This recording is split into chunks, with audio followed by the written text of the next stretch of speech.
সম্প্রতি কোটা সংস্কার আন্দোলন ঘিরে সহিংসতায় পুলিশের গুলিতে শিক্ষার্থী নিহতের ঘটনায় বুধবার ঢাকার সিএমএম আদালতে মামলা করে মোহাম্মদ রাজীব নামে নিহত এক শিক্ষার্থীর ভাই।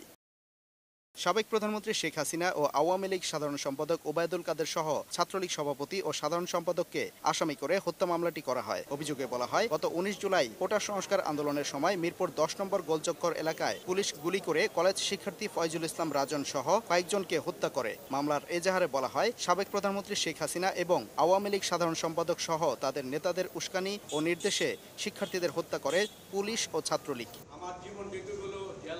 শুনানি শেষে মামলাটিকে এজাহার হিসেবে গ্রহণ করে তদন্ত করতে কাফরুল থানা পুলিশকে নির্দেশ দেন আদালত। আন্দোলন চলাকালে ১৬ জুলাই সারা দেশে এক আকাঙ্ক্ষিত পরিস্থিতির সৃষ্টি হয়।